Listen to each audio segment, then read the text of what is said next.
A veces no sé cuándo empezó exactamente. Tal vez fue esa noche en que la lluvia parecía hablar más fuerte que las palabras. Recuerdo el sonido de los coches mojando el asfalto, las luces de los semáforos parpadeando como si tuvieran miedo de decidir. Había un silencio denso entre las paredes, como si la ciudad entera hubiera dejado de respirar. Algo estaba fuera de lugar. No lo supe al instante, pero mi cuerpo sí. Lo sentí en el pecho como una punzada sutil. Un presentimiento. Algo o alguien faltaba. A nadie le llamó la atención su ausencia al principio. Lucía era de esas presencias suaves, como un perfume olvidado en el aire. Pero su silencio empezó a doler. Primero en los detalles. Una silla vacía, una llamada sin respuesta, un libro a medio leer. Luego, en el corazón de la ciudad, donde las cosas desaparecen sin dejar sombra. Lucía vivía en el tercer piso, donde las ventanas dan a un callejón sin nombre. Le gustaban los libros de finales abiertos, el té de jazmín y las tormentas de madrugada. Tenía ojos color ámbar, como si en sus pupilas vivieran brasas dormidas. Cada objeto en su apartamento contaba una historia. Un peine con un diente roto, una fotografía sin rostro, una carta nunca enviada. Todo estaba ahí, menos ella. El primero en notar su desaparición fue Samuel, periodista de oficio, adicto al café y a las historias que nadie quiere contar. No la conocía, o eso pensaba, pero algo en su ausencia lo arrastró, como si una parte de él ya supiera. Cuando la ciudad calla, las cámaras del edificio fallaron justo esa noche. La grabación terminó a las 2:47 de la mañana, con un parpadeo eléctrico y un susurro de estática. Samuel volvió el video cuadro por cuadro.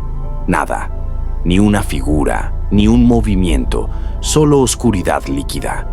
Encontró un diario escondido tras una baldosa suelta, páginas arrancadas, frases a medio trazo. Si me encuentran, no crean lo que dicen. Y luego tinta borrada por lágrimas. Buscó a Mara, la excompañera de Lucía, que ahora vivía en una buhardilla sobre un cine abandonado. Fumaba clavos de olor y hablaba en susurros. Le temblaban las manos. Dijo que Lucía tenía secretos, que era peligrosa, que no era quien decía ser. La ciudad se abre para quienes saben buscar. En los bares sin nombre, en los túneles olvidados, en los techos donde duermen los que huyen. Samuel descendió, no físicamente, mentalmente. A cada paso una versión distinta de Lucía aparecía. Artista, espía, fantasma. Había un mural en una estación abandonada. Bajo la luz correcta revelaba un rostro, el de Lucía, con una inscripción oculta. Recuerda quién eras antes del olvido. Un hombre sin cejas le entregó un casete. Solo una voz. No busques la verdad. No existe. Busca el silencio. Ahí está ella. Samuel descubrió un archivo clasificado. Proyecto Vértigo. Testimonios de personas que desaparecieron sin explicación y luego regresaron sin memoria. En todos los informes una figura constante. Lucía. Pero lo imposible llegó cuando revisó su propio historial médico. Amnesia inducida. Años atrás. Y una nota firmada con la letra de Lucía. Te hice olvidar para protegerte. Mara confesó. Lucía era parte de una red que extraía secretos de mentes brillantes, pero ella se rebeló. Quiso guardar un recuerdo puro. Samuel era ese recuerdo. Cuando la ciudad calla. La ciudad se volvió un rompecabezas de sombras. Samuel visitó a Mateo, un antiguo neurocirujano que ahora vivía como vagabundo en el parque botánico. Hablaba en metáforas. La memoria es un espejo roto, y hay quienes recogen los fragmentos para construir otro rostro. Mateo lo llevó a una clínica clandestina, donde las paredes estaban cubiertas de dibujos de ojos. Allí, Samuel recordó una escena perdida. Él y Lucía, en una estación sin nombre, huyendo de alguien o de sí mismos. Todo lo que había creído saber se fragmentó. Samuel se volvió obsesivo. Pintó los mapas de la ciudad con símbolos que aparecían en los escritos de Lucía. Desenterró grabaciones de estaciones de radio abandonadas. Una voz susurraba desde el ruido blanco: «No es ella la que falta, eres tú quien se fue». Los espejos comenzaron a reflejar cosas que no estaban en la habitación. Empezó a escribir compulsivamente, dejando notas que no recordaba haber escrito. Una decía: «El olvido no es un error, es una elección». En un edificio en ruinas encontró un grupo de personas que afirmaban ser rescatados del eco. Todos habían tenido contacto con Lucía. Todos recordaban versiones distintas de ella. Una bailarina, una física, una asesina, una niña. Cada historia se contradecía, pero compartían un mismo final. Desapareció sin dejar rastro justo a las 2:47 de la mañana.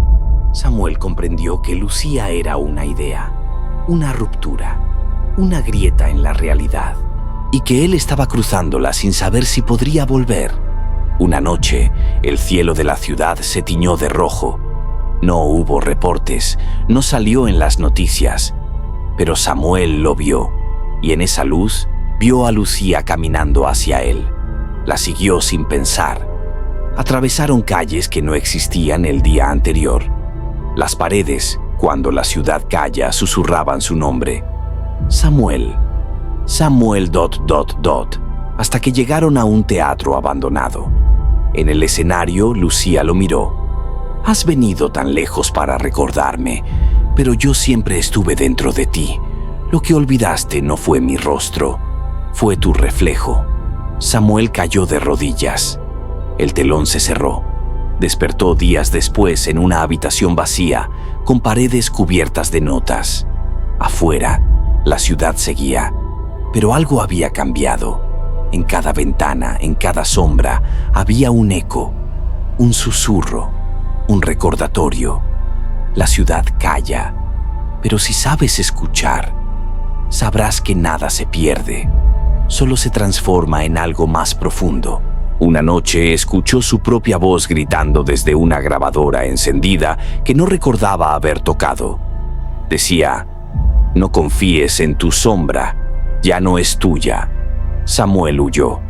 Corrió por las calles vacías mientras escuchaba sus pasos duplicarse, como si alguien los imitara justo detrás. El terror no era solo a ser atrapado, era a no saber quién lo atraparía. Él mismo. Una memoria distorsionada, o Lucía. Una última pista lo llevó al subsuelo, a una estación sellada por el tiempo. Allí encontró una silla con correas, monitores apagados, un charco de sangre fresca y una cámara grabando, encendida, apuntando directamente hacia él. Todo volvió, los recuerdos, las voces, las imágenes mezcladas. Lucía gritando, Samuel atado, órdenes desde un altavoz. Proyecto Vértigo. El experimento seguía activo. Él nunca había escapado. Todo había sido una simulación dentro de su mente, una prueba, un ciclo. Samuel gritó, pero nadie escuchó. Las paredes comenzaron a cerrarse. Otra vez, silencio. Pero si sabes escuchar, sabrás que nada se pierde. Solo se transforma, y a veces vuelve por ti. Mientras la lluvia golpea los cristales, mientras el vapor del café sube en espiral en una cocina cualquiera, mientras alguien se cubre con una manta y enciende una serie para olvidar el día, otros viven esto, en esquinas húmedas, en estaciones clausuradas, en reflejos que no coinciden con los movimientos. En la quietud de lo cotidiano hay quienes corren, gritan, se esconden, porque mientras tú crees estar a salvo, hay una grieta abierta en el mundo, y ya es demasiado tarde para cerrarla.